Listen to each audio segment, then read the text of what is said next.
উফ, এই এত বড় জ্বালার মতো পেটখানা নিয়ে এই পেল্লাই গাছে উঠবো কি করে? দূর দূর, আশেপাশে ঢিল পাথরও দেখতে পাচ্ছি না। এই বুড়ো বয়সে হাড়গোড় ভাঙলে সে এক খারাপ ব্যাপার হবে। আরে দূরে ওদিক থেকে আওয়াজ পাওয়া যাচ্ছে, তার মানে এই বনে কেউ এসেছে। এ ভাই মদন, এই গাছটা ঝড়ে ভেঙে অনেক দিন পড়েছিল, এটা তো নেবই।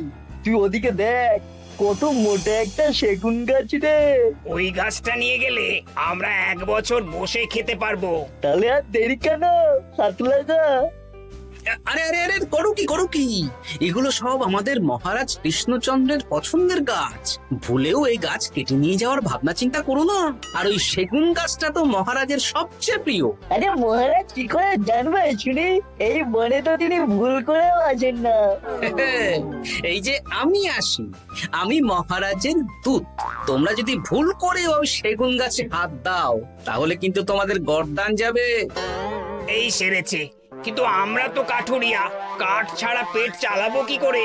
সে তোমাদের ব্যবস্থা তোমরা করো, অন্য অনেক কাজ আছে। এই সামনের গাছটা মরে পড়ে আছে, এটার কাঠ আমরা নিয়ে যেতে পারবো তো? তা পারবে, এতে অত চিন্তার ব্যাপার নেই। গোপাল আছে যখন, তখন এই রাজ্যের কেউ মুশকিলে থাকবেই না। শুধু তোমাদের একটা কাজ করতে হবে। কি কাজ? এই নাও বস্তা। আমার জন্য এই জঙ্গল থেকে টাটকা বিভিন্ন ফল পেড়ে এই বস্তা ভরে দাও, তাহলে মহারাজকে আর তোমাদের কথা বলবো না, বুঝলে? আর তোমাদের যাতে রাজবাড়িতে কোনো কাজ হয় সেই নিয়ে মহারাজের কাছে সুপারিশও করবো, কেমন? বেশ বেশ, এই তুমি তাহলে এখন এখানে বিশ্রাম করো, আমরা তোমার বস্তা ভরে ফল নিয়ে আসছি। ঠিক আছে, আমি তোমাদের কুঠার পাহারা দিচ্ছি, তোমরা ভালো তরতাজা ফল বস্তায় ভরে নিয়ে এসো।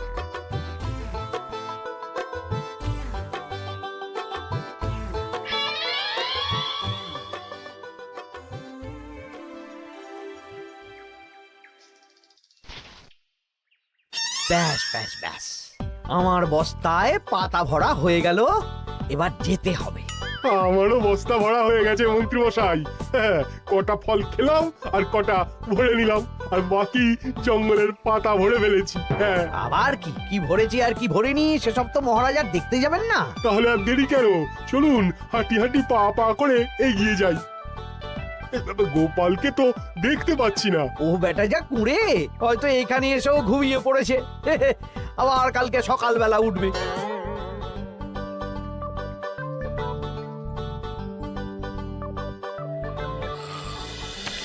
এই যে ভাই, এই যে হ্যাঁ, কে কে? আমরা। ও বলো, বস্তা ভরে এনেছো?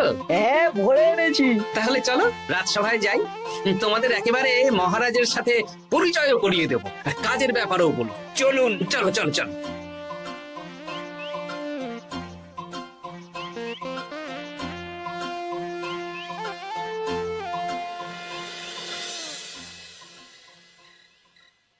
দেখা যাক মন্ত্রী সেনাপতি গোপাল কখন বস্তা ভরে আনে। এই তো চলে এসেছি, বিশ্রাম নিলাম, বস্তাও ভরে ফেললাম। এই দেখুন মহারাজ, আমিও বস্তা ভরে এনেছি। বাহ, তোমাদের বস্তা দেখে তো মনে হচ্ছে খুব হালকা। হ্যাঁ, আপনি যখন আমাদের বস্তা ভরে কি এনেছি সেটা দেখবেন না, তখন অত খাটাখাটনি করে কি লাভ মহারাজ? কিন্তু গোপালের এখনো অব্দি দেখা নেই, ও কি সোনা গয়না ভরে আনছে? গোপাল যা কুঁড়ে আর ঘুমকাতুরে, হয়তো জঙ্গলেও ঘুমিয়েই পড়েছে। মহারাজ, আপনি একটা কাজ করুন, আমাকে আর মন্ত্রী মশাইকে যুগ্মভাবে বিজয়ী ঘোষণা করে দিন, ব্যাস। এত তাড়া কিসের? বাবা বাবা বাবা বাবা, তোমরা তিনজনেই বস্তা ভরে এনেছো, আমি খুব খুশি। আমার কথা শুনে কাজ করেছো, তোমরা তিনজনেই বিজয়ী। এবার বাড়ি যাও যাও। গোপাল কি করে বিজয়ী হয় মহারাজ? এই বস্তা ভরে নিয়ে আসাতেও তো ওর ফাঁকিবাজি ধরা পড়ছে। কিসের ফাঁকিবাজি? এই যে দুটো লোক তোমার হয়ে বস্তা বয়ে আনলো, সে তো মহারাজ সহ আমরা সবাই দেখতেই পেলাম। তা তো ঠিক, গোপাল নিজে হাতে বস্তা ভরে আনেনি। মহারাজ বস্তা ভরে আনতে বলেছেন, আমি এনেছি, এখানেই কথা শেষ। আমি কাকে দিয়ে বস্তা ভরালাম, কে আমাকে সাহায্য করলো, সেসব তো কোনো শর্ত আরোপ করা ছিল না। কিন্তু পরীক্ষাটা তো কে ফাঁকিবাজ সেটা প্রমাণ করার পরীক্ষা। এখানে তো তুমি ফাঁকি দিলে গোপাল। এটাও ঠিক কথা। তাহলে গোপালের শাস্তি পাওয়া উচিত। মহারাজ, আপনার শর্ত ছিল সেই ফাঁকিবাজ বলে প্রমাণিত হবে যে বস্তা খালি আনবে। এইখানে আপনি একটা ছোট্ট ভুল করেছেন মহারাজ। বস্তায় কি আছে সেটা দেখবেন না, আগেই বলে দিয়েছেন। তা তো বলেছি। আপনি নিশ্চয় জানেন পাঠশালায় কিছু ছাত্রছাত্রী থাকে যারা পড়ার বইয়ে মুখ গুজে বসে থাকলেও পড়ায় তাদের মন থাকে না, মাথাতেও পড়া ঢোকে না, তাই সেই পড়া তাদের কোনো কাজে লাগে না। কি পণ্ডিত মশাই, এদেরকেই তো বলে ফাঁকিবাজ। বিলক্ষণ, এরাই ফাঁকিবাজ। ধন্যবাদ। তেমনি আমি যদি বলি সেনাপতি আর মন্ত্রী মশাই ওই ফাঁকিবাজদের মতনই ফাঁকি দিয়ে বস্তা ভরেছে, তাই ওদের বস্তা এত হালকা। সে তো আমি বুঝতেই পারছি। কিন্তু আমার বস্তায় যা জিনিস ভরে এনেছি তা একার পক্ষে সংগ্রহ করা মুশকিল ছিল, তাই আমি দুজনের সহযোগিতা নিয়েছি। মহারাজ, আপনি কি বস্তা খুলে দেখবেন নাকি? না না, আমি খুলে দেখলে আমার কথার খেলাপ হবে। এবার তো দেখছি আবার তিনজনের পরীক্ষা নিতে হবে। হ্যাঁ, নইলে প্রকৃত ফাঁকিবাজ কে সেটা প্রমাণ হবে না। কিন্তু ফাঁকিবাজ ধরার উপায় কি? মহারাজ, আমরা বরং আমাদের বস্তা নিয়ে বাড়ি না গিয়ে একদিন কারাগারেই থাকি, আর তাতেই প্রমাণ হবে এই বস্তায় সত্যি কি আছে যা আমাদের নিজেদের কাজে লাগবে। এটা ভালো বুদ্ধি। মহারাজ তখনই কারাগার থেকে আমাদের মুক্ত করবেন যখন আমরা আর থাকতে না পেরে ডাক দেব, আর যে আগে বেরোতে চাইবে সে সব থেকে বড় ফাঁকিবাজ, মানে যে আগু পিছু না ভেবে কাজ করে। বেশ, তাহলে তাই হোক। মহারাজ, কারাগারে শুধু জল ছাড়া আর কিচ্ছু দেওয়া হবে না, কারণ বস্তায় তো আর জল থাকতে পারে না। না না, তা কি করে হয়? শুধু জল? হ্যাঁ, আমি তো লোককে দিয়ে বস্তা ভরিয়েছি। আপনারা নিজে কি এমন কাজের জিনিস ভরেছেন সেটাই প্রমাণ হবে। বেশ, তাহলে তোমরা কারাগারে যাও। প্রহরী, ব্যবস্থা করো। আর এই দুজন কাঠুরিয়া বেশ কর্মঠ মহারাজ, যদি কোনো রাজবাড়ির কাজ থাকে এদের দিয়ে করাতে পারেন। আমার বাগানের মালিটা খুব ফাঁকি দিচ্ছে, তাহলে ওদের সাথে কথা বলে নিচ্ছি। যাও যাও, তোমরা কারাগারে যাও।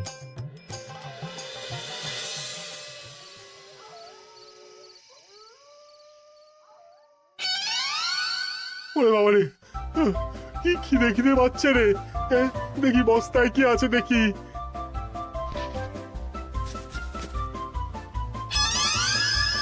দু একটা পচা ফল, দেখি দেখি একটু ভালো আছে।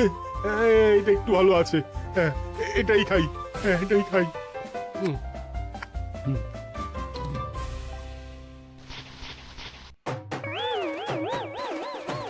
আমি তো শুধু পাতা ভরেছি, এই সেরেছি। আমাকে কি জল খেয়েই কাটাতে হবে? এবার আমি দেখি। আহ, টাটকা ফল আর জল। আমার কাছে যা ফল আছে এগুলো খেয়ে আরাম করে 5-6 দিন কেটে যাবে। ও গোপাল, আমাকেও কটা ফল দাও না গো। ও গোপাল, আপনি এখান থেকে উঠুন, অন্য বাগানে ফুল হয়ে ফুটুন। ফল খাবেন? এখন কর্মফল ভোগ করুন। ওরে বাবা, জল খেয়ে আর কতক্ষণ কাটাবো?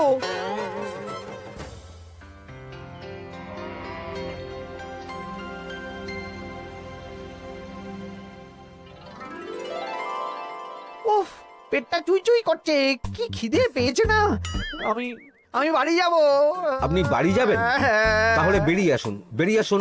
বেটা গোপাল কায়দা করে এমন শর্ত দিতে বললো, পুরো ফেঁসে গেলাম। আমারও তো খাওয়ার মতন তেমন কিছু নেই, আমিও এখানে থাকবো না। আমি এখানেই আছি, ফল খাবো, জল খাবো, আর প্রকৃতির ডাক এলে একটু বাইরে যাব।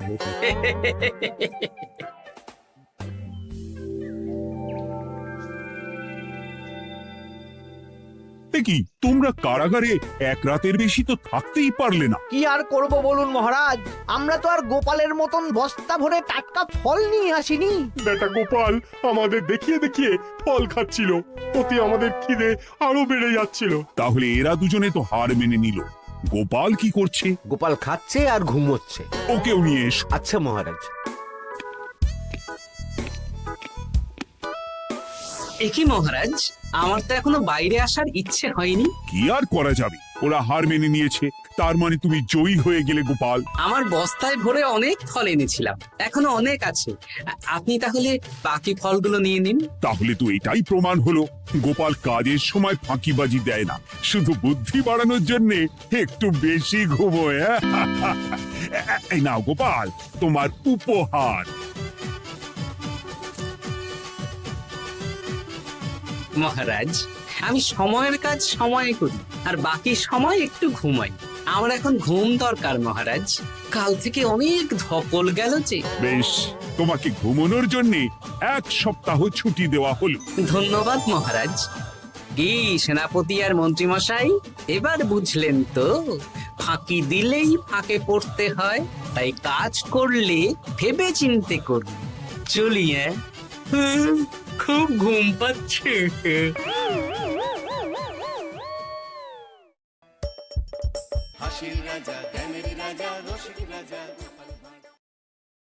আসসালামু আলাইকুম গাইস, প্রতিদিনই এই চ্যানেলে গোপাল ভাঁড় আপলোড করা হয়। আপনারা যদি প্রতিদিন গোপাল ভাঁড় দেখতে চান তাহলে চ্যানেলটা অবশ্যই সাবস্ক্রাইব করে রাখুন, কারণ প্রতিনিয়তই গোপাল ভাঁড় আপনারা দেখতে পাবেন এই চ্যানেলে। শুধু এই চ্যানেলে আপনারা প্রতিনিয়ত নতুন নতুন একটি গোপাল ভাঁড় দেখতে পারবেন। তো আর দেরি না করে এক্ষুনি সাবস্ক্রাইবটা করে দিন, আর বেল বাটনটি বাজিয়ে রাখুন, বেল আইকনটি বাজিয়ে রাখুন, যাতে সর্বপ্রথম আপনার কাছে এই নোটিফিকেশনটা চলে যায়। আর ভিডিওটি ভালো লাগলে অবশ্যই একটা লাইক দিয়ে যাবেন, কারণ ভিডিও বানাতে আমাদের অনেক কষ্ট হয়। কারণ ভিডিওটি যদি লাইক দেওয়া হয়, কমেন্ট করা হয়, তাহলে ভিডিও বানিয়ে মজা পাওয়া যায়, ভালো লাগে। তো অবশ্যই লাইক কমেন্ট করবেন।